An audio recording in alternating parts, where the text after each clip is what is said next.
A'udzu billahi minasyaitonir rajim. Bismillahirrahmanirrahim. Assalamualaikum warahmatullahi wabarakatuh. Innal hamdalillah nahmaduhu wa nasta'inuhu wa nastaghfiruh wa na'udzu billahi min shururi anfusina wa min sayyiati a'malina. May yahdihillahu fala mudilla lahu wa may yudhlilhu fala hadiya lahu. Asyhadu an la ilaha illallah wa asyhadu anna Muhammadan abduhu wa rasuluh la nabiyya wa la rasula ba'dah. Amma ba'du. Puji syukur kehadirat Allah Subhanahu wa taala yang telah memberikan kita nikmat iman, Islam dan kesehatan sehingga kita dapat berkumpul pada majelis taklim yang penuh berkah ini. Salawat serta salam senantiasa kita curahkan kepada junjungan kita Nabi Muhammad sallallahu alaihi wasallam beserta keluarga, sahabat dan kita semua selaku umatnya. Amin Allahumma amin. Ibu-ibu sekalian rahimakumullah, pada kesempatan yang berharga ini saya ingin menyampaikan sedikit ilmu yang insya Allah bermanfaat bagi kita semua. Di sini saya ingin menyampaikan untuk kita belajar bersama, bukan ingin menggurui ibu-ibu sekalian. Tema yang akan kita bahas kali ini adalah menjaga lisan dan hati dalam hubungan dengan bertetangga. Ini relate dengan kehidupan kita sehari-hari, yaitu kita selalu bersinggungan dengan tetangga kita setiap hari, kapanpun, dan dalam kondisi apapun pasti kita akan bersinggungan dengan tetangga. Salah satu ajaran Islam yang sangat penting itu adalah menjaga hubungan dengan tetangga kita, yaitu tetangga sesama manusia. Nah, Rasulullah pernah bersabda, yaitu barang siapa beriman kepada Allah dan hari akhir, maka hendaklah ia memuliakan tetangganya. Sesuai dengan hadis riwayat Bukhari dan Muslim. Hadis tersebut dengan jelas menunjukkan betapa pentingnya kita untuk menjaga hubungan baik dengan tetangga dalam Islam. Tetangga itu merupakan orang-orang yang paling dekat dengan kita, di mana misalnya kita sedang kehabisan garam, kita mungkin sangat mepet banget membutuhkan garam itu, otomatis kita pasti akan meminta tolong kepada tetangga. Misal kita dalam kesulitan, orang yang pertama kali kita pikirkan pasti, oh iya aku punya tetangga, kita langsung minta tolong dengan tetangga. Seperti itu ibu-ibu. Sehingga sudah selayaknya kita itu harus selayaknya memberikan perhatian dan perlakuan baik kepada mereka. Masa kita minta bantuan tapi kita bersikap acuh atau kita bersikap kayak sombong, kayak merasa tidak membutuhkan mereka, padahal fitrahnya kita itu minta tolong pasti langsung ke tetangga. Seperti itu. Ada banyak sekali alasan mengapa kita harus menjaga hubungan baik dengan tetangga kita. Yaitu yang pertama itu ada menciptakan hubungan yang harmonis. Hubungan dimana kalau kita menjaga hubungan yang baik dengan tetangga itu akan menciptakan lingkungan yang aman, nyaman dan harmonis. Misal kita pasti bertetangga itu harus bergotong royong. Nah, di situ kita harus menjaga hubungan baik. Kalau misal nih kita tidak baik kepada tetangga, pasti ujung-ujungnya akan ada masalah yang membuat kita sesama tetangga itu menjadi bermusuhan, menjadikannya tidak ada lingkungan yang harmonis. Jadi hubungan yang baik dengan tetangga itu menciptakan lingkungan yang harmonis. Tidak hanya dengan tetangga sebelah saja, tapi misalkan nih ibu-ibu, tetangga satu RT, satu RW, mungkin bisa satu desa, seperti itu. Yang kedua itu adalah memperkuat ukhuwah Islamiyah. Menjaga hubungan baik dengan tetangga merupakan salah satu cara untuk memperkuat persaudaraan dalam Islam. Seperti halnya Rasulullah pernah menyampaikan, tetangga kita adalah keluarga kita.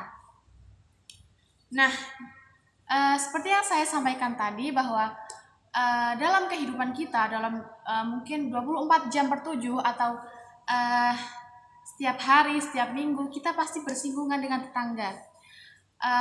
Maka jika kita menjaga hubungan baik dengan tetangga, itu akan memperkuat ukhuwah Islami kita.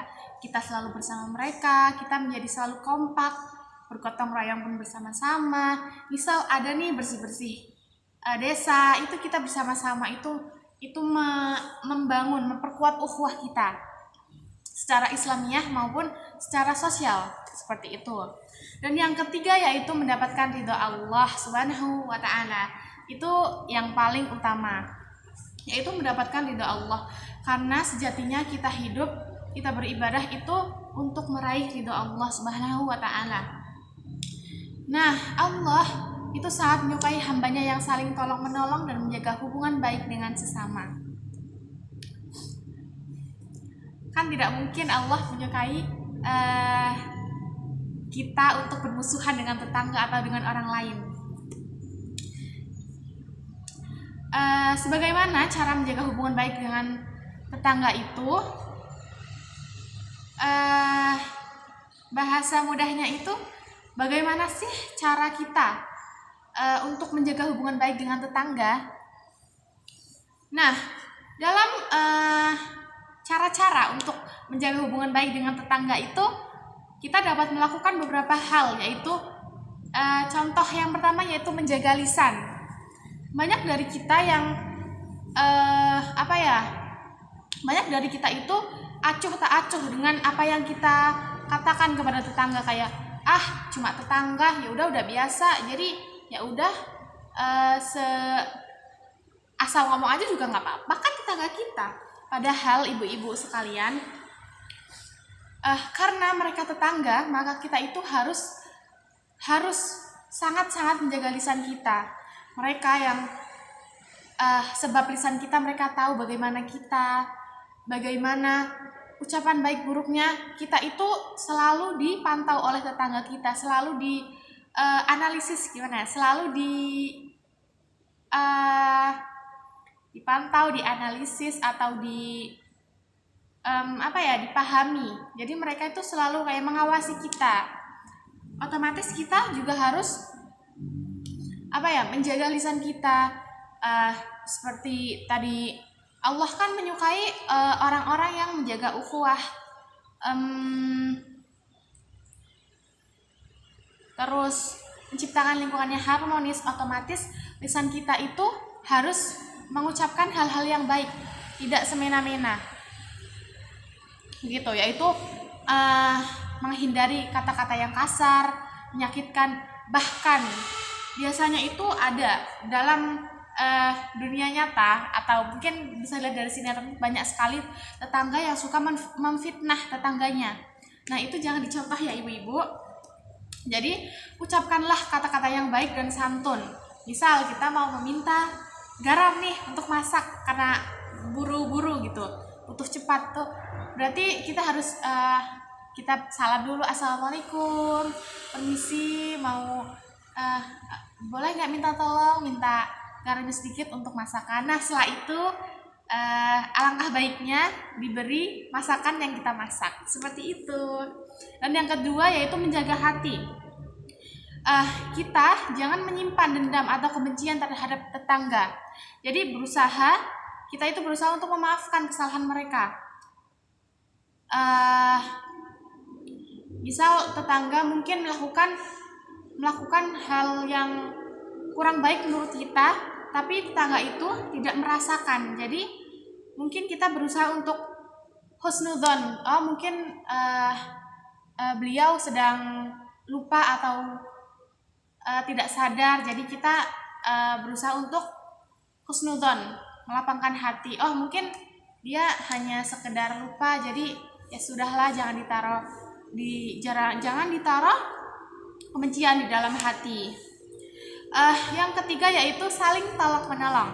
Nah, seperti yang sudah disampaikan tadi di awal juga, jika tetangga kita membutuhkan bantuan, otomatis kita harus menolong. Dan misal kita membutuhkan bantuan, kita juga pasti akan meminta tolong kepada tetangga kita. Dan dalam menolong itu kita jangan ragu untuk memberikan bantuan semampu kita. Kalau misal kita tidak mampu, kita minta tolong dengan yang lain juga. Jadi kita bersama-sama untuk menolong orang lain.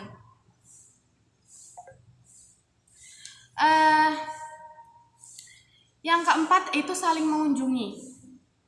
Sesekali kunjungilah tetangga kita. Kan kita bertetangga, kita membuat hubungan yang harmonis. Kita menjaga ukhuwah seperti yang disampaikan tadi. Dan yang terakhir yaitu memberikan hadiah, seperti masakan kita, hal-hal kecil yang bisa membuat tetangga kita itu bahagia. Dan ada satu kisah Nabi dengan seorang tetangganya. Tetangganya itu bernama Ummu Hatim. Ummu Hatim itu adalah tetangga Nabi Muhammad SAW. Beliau adalah seorang wanita yang seringkali mengganggu Nabi dengan pertanyaan-pertanyaan seputar agama. Nah, meskipun demikian, Rasulullah itu selalu menyambut pertanyaan-pertanyaan Ummu Hatim dengan sabar dan penuh kasih sayang. Beliau tidak pernah marah atau merasa terganggu dengan pertanyaan-pertanyaan tersebut. Nabi selalu berusaha menjelaskan dengan sabar dan detail agar Ummu Hatim itu dapat memahami. Nah, sikap yang dapat kita teladani dari Rasulullah terhadap tetangganya yaitu Ummu Hatim yaitu ada 3, yaitu kesabaran, di mana Rasul itu sangat sabar dalam menghadapi pertanyaan-pertanyaan Ummu Hatim. Bahkan ketika pertanyaan itu ditanyakan secara berulang-ulang. Yang kedua yaitu ada kasih sayang.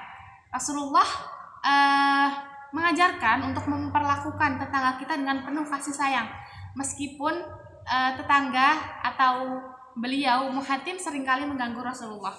Dan yang terakhir yaitu kesediaan berbagi ilmu.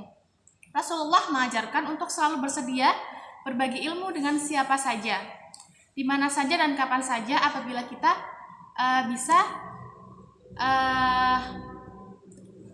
menyempatkan waktu kita, termasuk dengan orang yang memeluk Islam. Ibu-ibu sekalian yang dirahmati oleh Allah, semoga ceramah singkat kali ini dapat memberikan manfaat bagi kita semua.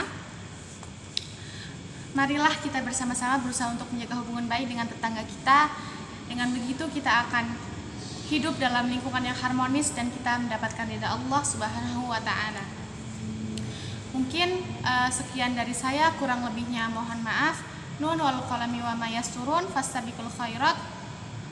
Wassalamualaikum warahmatullahi wabarakatuh.